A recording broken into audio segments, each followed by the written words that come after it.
Today, there is a lot of uncertainty around the world regarding trade, supply chains, and also weaponization of natural resources. I'm sure every morning when you pick up your phone, you look at your WhatsApp or X or Facebook, there is a bit of shock as to what has happened with regard to global trade and geopolitics, especially with the United States. The H-1B news over the weekend took us with a lot of surprise and shock, but thankfully there is certainty that this will not be affecting current H-1B visa holders. It only applies from the next lottery cycle.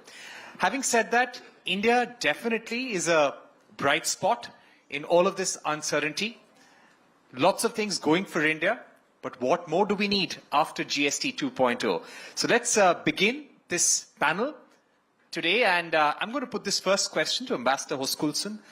Ambassador Hoskulson, this couldn't have come at a better time. GST 2.0, rate rationalization, rate reduction, 2 rates only in the country. Just a few days ahead of the EFTA. Ladies and gentlemen, EFTA is the European Free Trade Association, the 4-nation grouping comprising of Iceland, Norway, Liechtenstein, and Switzerland. So India has signed a trade deal with them last year, and the trade deal comes into effect on the 1st of October, a very important trade agreement. So how does this help EFTA investors and especially Iceland now? Thank you for the question. It's quite important, and it is something that we are quite happy to see happening today, that the GST reform takes place. The Trade and Economic Partnership Agreement between EFTA and India goes into force 1st of October, so that's 8 days from now. This is important in the sense that, you know, the reform basically unifies India as a market, so that we see straight away that, you know, the interstate economy will grow. That's positive for when the investors are looking into, you know, if they should come into India for investments. Secondly, the reform marks really important characteristics for the investors, in the sense that, you know, this becomes a transparent way in which they will comply when it comes to taxes. That's important. The input tax credits will be more transparent and automated, so that it will become easier for the companies to operate, and that will actually leave them also in an area where they will have lesser expenses to comply with the Indian system. So those are very important factors or components of doing business, and we already see this as something that will take place. Right, and one point that Ambassador was telling us a short while back and off stage is that there is a commitment from EFTA nations to make $100 billion in FDI investment in the country in the next 10 to 15 years. So that's a big amount, ladies and gentlemen. So lots riding on that relationship. Well, it's very important, and it should be pointed out that the TEPA, as we call the Trade and Economic Partnership Agreement, is a new generation of free trade agreements, in the sense that we, the 4 countries who sign on to it, have pledged and committed to actually invest over $100 billion worth in the next 10 to 15 years, and thereby creating some 1 million jobs. So this is significant, and I'm very happy, actually. I can tell you that already now, today, we already have positive investments coming from Iceland into India on this basis. Right, and Ambassador, let's move on to the other big topic of attention, that something Donald Trump has been speaking about ever since he took over, and that is BRICS. So he has raised concerns about de-dollarization that the BRICS is going to indulge in, how BRICS will undermine the dollar, how they'll have their own currency that they will be trading in. None of that is really true. But Ambassador Suklal, if you can give us your view, South Africa, a key member of the BRICS, and BRICS, ladies and gentlemen, is almost 24-25% of global trade right now. Does the GST 2.0 reform in India, will BRICS double down on India as a result of this reform? Well, I don't think there'll be any doubling down. If any reform comes about that is positive for the country, for its growth, and for its people, especially those that are at the lower rungs of society, I think that's most welcome. Now, let me say that in terms of BRICS and de-dollarization, I think de-dollarization has become a catchphrase. You know, I served as South Africa's BRICS Sherpa for 13 years before being posted here. That was my last portfolio. So I know this whole history. This issue of de-dollarization arose in 2023 during South Africa's chairship. At no stage during the course of that year did South Africa or any five of us at that stage, still BRICS 5, spoke about de-dollarization. But what became a major issue during our chairship was the expansion of BRICS. And this was not well received, especially by our friends in the global north. And it was the Western media that started this whole debate that BRICS has on the agenda de-dollarization. What we had on the agenda is deepening trade in local currency. That was on the agenda, and looking at alternative payment platforms, especially given the unilateral sanctions and the freezing of Russian funds by the Western countries. And we felt that if this could happen to Russia, it could happen to any one of us. So we need to look at our own financial systems and how do we deepen trade between ourselves and trade in local currency. Because way back, I think in 2018, we signed an interbank BRICS agreement. So it was already there for a number of years, but we didn't activate that. And unfortunately, this was taken out of context and the whole focus went on de-dollarization. And up to the present time, I think your foreign minister earlier this year also mentioned that at no stage have we discussed de-dollarization in BRICS. I think India is an important member of the BRICS community. And the reforms that are taking place in India are welcome. Firstly, I'd like to say from a South African perspective and an African perspective, we welcome this because India is not, let me be very frank, not an easy trading environment. For our companies to enter this market, you have multiple layers of regulations and taxes and custom duties at national level, state level. So simplifying this is going to help us better understand, and I think it will also help boost India-African trade. I mean, Africa is an important trading partner for India. We have a modest trade between Africa and India. It's around $100 billion. I know India is very keen to double that. I think we have all the ingredients to do that. We are two major markets, Africa 1.5 billion, you are 1.45 billion. So I think for African businesses, especially the MSME sector, that is very keen to enter the Indian market, these kind of reforms are welcome. Right. Very important points there. And ladies and gentlemen, I missed, and bad on my part, I should have also introduced Ambassador Nilistra Suklal, who is with us here in the audience, Ambassador Suklal's wife.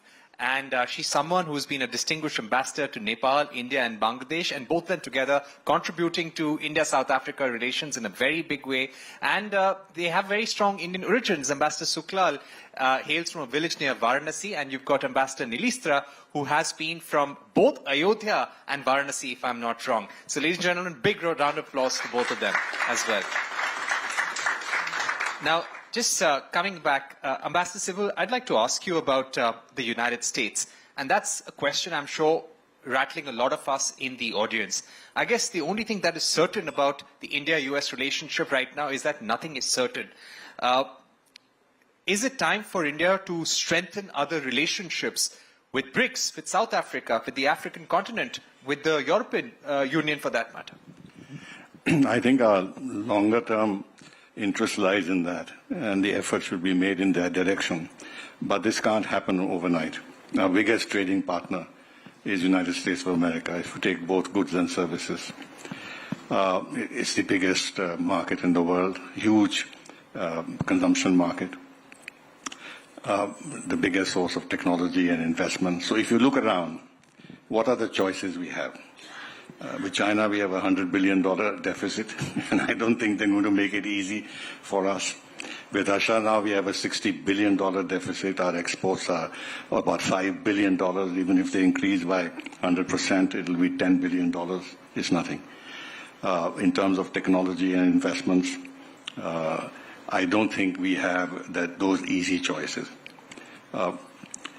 So we have to look at somehow maintaining our market share in the United States and find every possible way, despite Trump and his idiosyncrasies, to nurture this relationship.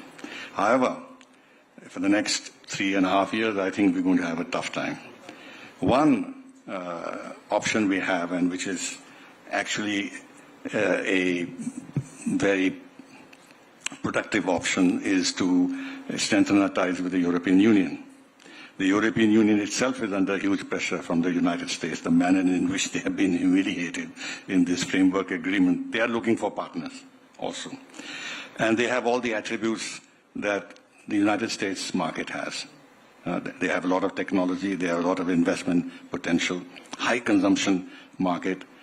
We have $130 billion roughly of trade with them, which is roughly balanced. So we can help each other.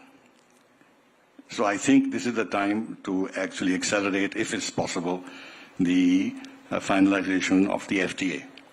Now, van der Leyen and others are talking very positively about wanting to do that before the end of the year. But whether it can happen or not happen, it's I think, uncertain. One of the issues that has been raised by the Americans, which has complicated our ties, and they are putting pressure on Europe also to go in that direction, is to raise the issue of our oil purchases from Russia. And unfortunately, Brussels is today headed by people who are viscerally anti-Russian. To begin with the foreign policy chief, who has no concept of geopolitics, frankly. And if they make that an issue and start imposing sanctions on us, which probably they won't, because that will derail the India-EU FTA negotiations. But nevertheless, this is a pressure point. So the long and short is that we have to look at Africa, particularly Latin America, where there's a lot of potential, and we can do much more with that continent. Unfortunately, all our deficits are eastwards, whether it's ASEAN or Japan or China or what have you. So we have to look, now the Middle East, there we can, with the UAE and all, we can expand our economic ties. We have this target now of $100 billion of mutual trade, non-oil trade with the UAE. So with the GCC area, there's a lot of potential. To answer your question, we have to look for alternative partners, and there are some readily on the horizon, with the Europeans and the GCC states, the Gulf states being the most obvious ones. Right. You know, Ambassador, you're absolutely right. We need to diversify our exports, but also continue the reform push. We can't end at GST as well. And that's a question I'd like to put to you, Ambassador Oskulson. GST was a big reform that companies had been demanding, even foreign investors had been asking for. But if we had to utilize the EFTA completely, if the India-EU agreement happens by the end of the year and we want to make full use of that, what more reforms, according to you, are needed in India for ease of doing business, for making India a more attractive place to do business? What could be done? You're right. You're absolutely right. So the GST reform is maybe the first step in a much longer road ahead. And what the investors looked for are reforms in the labor market, for example, land acquisitions. So there are a host of issues that the investors look to then will need to be addressed in India sooner than later. It also comes to, like in our case, we do think that it's extremely important that, India's work on improving relations with other blocs, such as the EU and others, it needs to take place. For us, that supports our efforts, because as You may know Iceland and Norway particularly are very integrated into the EU economy as a part of the internal market. So it's really important that the pathway forward, actually, the reform doesn't stop here, but actually continues. And there are a host of other issues that need to be addressed, but those would be the most, at least for the foreign direct investments. That's where you need the improvements. But then also the complications. If you talk to our companies and Norwegians, which we tend to be small and medium-sized companies, it's the bureaucracy, it's the time it takes to do transactions with India that sort of hinders them in a way to do the business. So we need to see those sorts of reforms take place, because for small and medium-sized companies, they don't have the time or the manpower to dwell on these things. Either we do it or they turn their attention to something new. Or some other country for that matter. Yes, exactly. Because when they speak about a China Plus One opportunity, which we started hearing Ambassador Sukla and Ambassador Sibbal during COVID-19, that is an opportunity that is not going to last forever. There are 4 or 5 countries which are competing, and in some labor-intensive areas, some countries like Vietnam, Indonesia are already ahead of India, including Bangladesh. But Ambassador Suklal, if you spoke about the importance of India-South Africa business relations, also the larger India-Africa relations. It is a very big market for the future. China is already making very big inroads there. What more does India need to do in order to step up India-Africa ties, get India-South Africa closer together, and what could be the next phase of reforms that could probably usher that phase? Well, if you look historically, in the recent past, India had a larger footprint on the African continent than China. But somewhere along the line, China overtook India. And one of the things I've been saying to my colleagues at MEA and to Indian businesses, India has a massive footprint throughout the African continent. You have an Indian diaspora of about 3.5 million on the African continent. That's substantial. But there's no visibility about what India is doing on the African continent, be it on the trade front, be it on the cultural front, on education. You just opened up an IIT in Zanzibar about 2 years ago, and you're looking at the second one now in Tanzania. And also in terms of the development front. India is quite involved with Africa's development, but we never hear of it. It's so quiet. And this day and age, quietness doesn't help you. You need to also bring visibility so that we as Africans know that India is present in Africa. They are partnering with Africa on all of these different areas. And also the Indian populace. What I have found in the just under a year that I've been here, there's very, very little knowledge on both sides. In India about the African continent, and the opportunities that Africa provides. Africa is rising. 9 of the fastest growing economies of the top 20 in the world today are from Africa. Small economies, but the fastest growing. So I think the last time India had an India-Africa Forum Summit was 10 years ago, in 2015. I was here as part of South Africa's delegation. It can't be that you wait for 10 years to have a summit with the continent. I'm glad that they are now talking about a summit early next year. I think it's very important. Having this strong government-to-government relations between the African continent and India is important. I was very pleased to see President Murmu was in Africa last year, several countries that she visited. Prime Minister Modi was recently in Ghana and Namibia. I think these are important initiatives.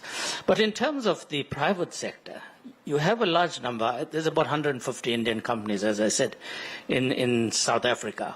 And I have found that there's a great appetite from the Indian companies wanting to do business with India, and likewise African companies wanting to interact with India. But I think you lose also a valuable opportunity. There are 45 African countries that have embassies here in Delhi. And I've been saying to my MEA colleagues, why don't you interact with us as a collective? In this 1 year I've been here, We haven't had a collective meeting. Just if you take our own region as SADC, the Southern African Development Community, 15 of us. 14 of us have embassies here. We meet on a regular basis. We've been trying to get a collective engagement with MEA, and it's not materialized. So I think it's lost opportunities. Yes, it's important to talk about the interaction between Africa and on the ground. And I believe both sides poorer for this. So we need to see how we scale up this and how we bring visibility to the major interactions that are taking place and the vast potential. I mean, $100 billion of trade between Africa and India is a drop in the ocean. That should be 300-400 billion. China is 340 billion. That's what's China's total trade with Africa at the moment. You have a total investment from India and Africa around 75 billion. Right. That could be doubled easily. And as I've said, you have major multinationals of India in the African continent and doing very well. And I think the other important point that I'd like to make is that India has a trust positive factor with the African continent. It's a historical partnership. It's a historical partnership, but you don't have some of the fault line and challenges that some of the others have, be it through colonialism or new partners that are coming there and exploiting the African continent. You need to actually capitalize on this trust positive identity that you have with the African continent and capitalize on that. Very important. You need to capitalize on the trust positive environment and that you enjoy in South Africa. Let me get in Ambassador Sybil once again. Ambassador Sybil, help our audience understand, where did this H-1B change, this $100,000 fee, come out of the blue? Yes, there were some MAGA activists who had been calling for this change, but coming so soon after Donald Trump and Prime Minister Modi shared those very positive synchronized messages on social media, why do you think this happened?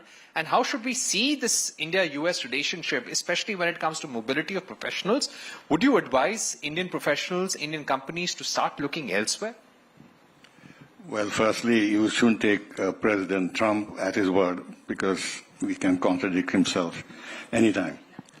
So whether he sent soft messages and that meant that there was a change of heart with regard to his relationship with India would have been a total misinterpretation of his past personality and his character. He blows hot and cold, and I think he thinks that being unpredictable gives him a lot of scope to put the other side under pressure, because the other side doesn't know what he's going to do. And unlike in our case, if the government starts contradicting itself or the Prime Minister starts contradicting himself, the opposition will get at his throat.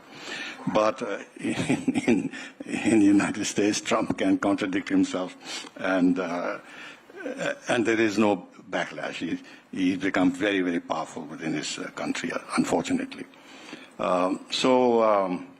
This H-1B visa business has been troubling many of, as you rightly said, his base, the MAGA base, and the myth has been created that they are stealing jobs. And this is part of the general feeling that Trump and his and those around him have all felt that there's been job losses in the United States. Now, whether they have occurred because of China or whether because of H-1B visas, I think is highly disputable. Those jobs that they really lost are manufacturing jobs.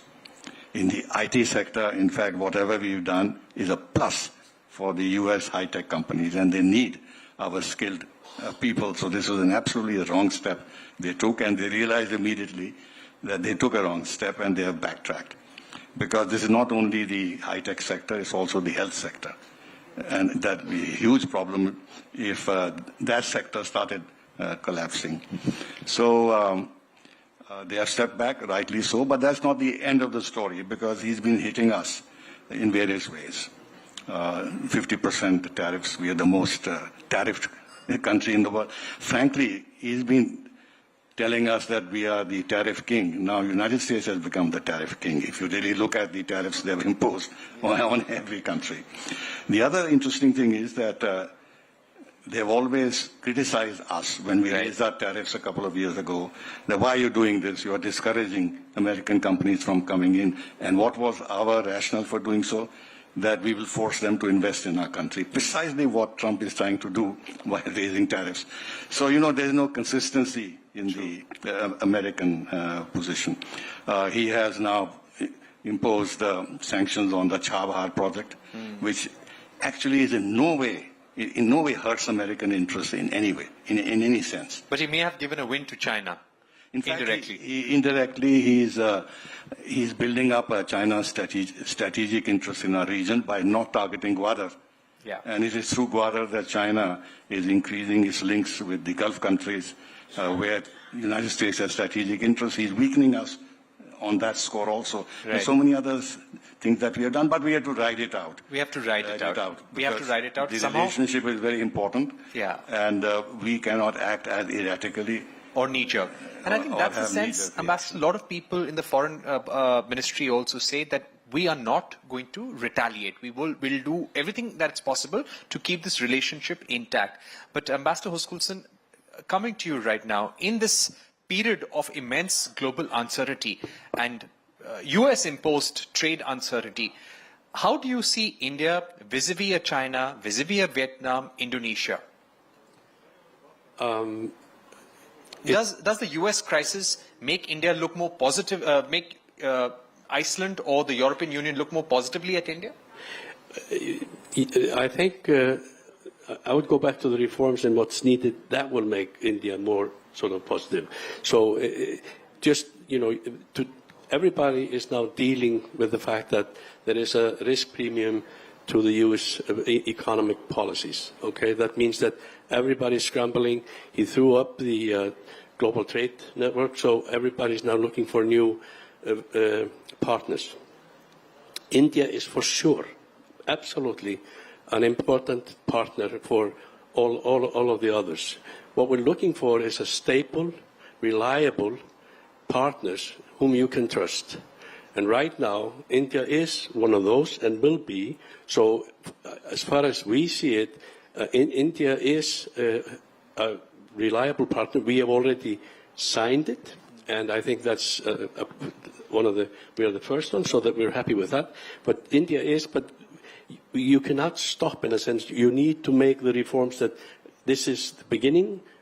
More needs to follow. More needs to follow. Ambassador Suklal, the US wants us to reduce relations between BRICS nations because they think that this is an anti-US alliance. We've been repeatedly saying we're not an anti-US alliance. But do you think the BRICS will work even more closely together in this period of uncertainty? There is an economic roadmap that was renewed in the last BRICS summit. What do you think is the thinking within BRICS nations? What is the kind of economic partnership and trade we are going to see over the next 5 years? Well, I think it's larger than BRICS. The reality is the global south is rising. Countries like India, China, Indonesia, African countries are on the rise. They're no more on the margins, nor do they want to remain on the margins. They're very vocal. India, you introduced during your G20 summit, Voice of the Global South. You had 3 editions of it, where you are constantly pushing forward the agenda of the Global South to address the fault lines in a global community that's global architecture that's outdated. This is very weak. Leaders of the world, well, some leaders of the world, because many important leaders of the world are not converging in New York. And yet it's the 80th anniversary of the founding of the UN. I recall the 70th anniversary. I was part of South Africa's delegation. And the pomp and grandeur celebrating 70 years of the UN, and many pronouncements were made in terms of reform. You rightfully are talking about reforms. But what reform have we seen in the past 10 years in terms of the multilateral architecture? On the contrary, unilateralism has become the norm of the day.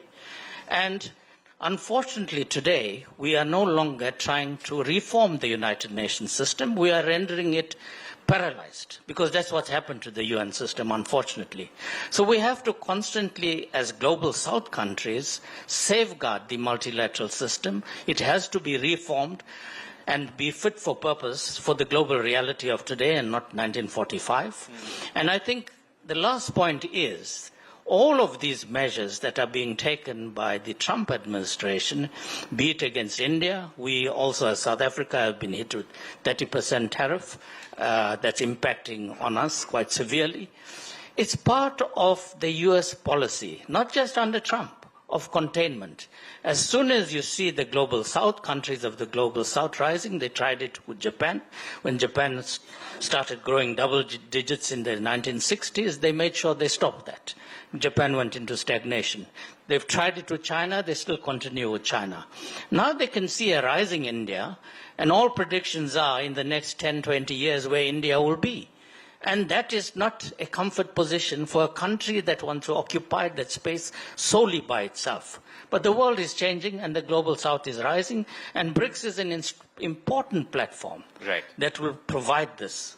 Absolutely, Ambassador Sukla. Those are great words. My final question to Ambassador Sibal, we've run out of time, but Ambassador Sibal, as someone who's watched India for decades now, you've seen the 91 reforms, and currently we're in a crisis. What we're seeing with the US right now is a crisis, and one should make good use of a crisis.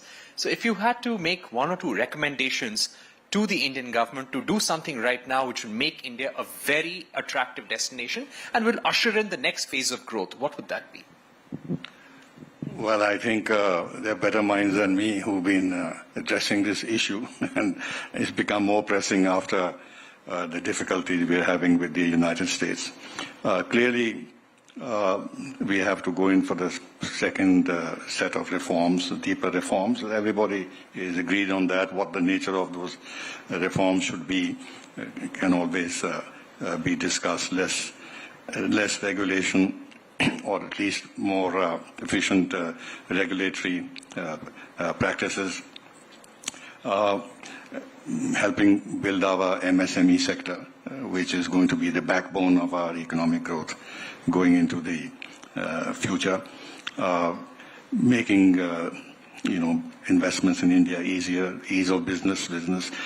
That's never ending. Now, the Ambassador of Iceland talked about reforms in our country. You will always be under pressure from investing countries to go in for reform. They'll never be satisfied. They'll never say that this is enough, because they would always want it that the ecosystem in India should be more congenial for foreign investment, and for the Americans, they would want to have the same kind of system here that they have in America, which they are used to, which is not going to happen. And anyway, the other thing, of course, which is not relating to reform, but in a way it is.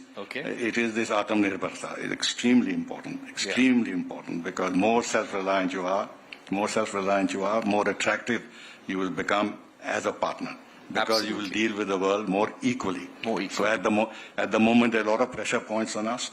China, why is there less pressure points? Because China has developed its own capacities. It's self-reliant. So if you develop your own capacities, your bargaining power increases. And finally, on the defense side, extremely important that we develop the capability to defend ourselves. Then we are much less vulnerable to all kinds of pressures that we may be subject to in the future. Very important. I think for India, the focus needs to be on Atmanirbharta, Atmanirbharta, Atmanirbharta. Thank you very much, ladies and gentlemen, and Ambassador Hoskulson, Ambassador Sukla, and Ambassador Sibal for joining us for this fantastic masterclass on geopolitics in the India context.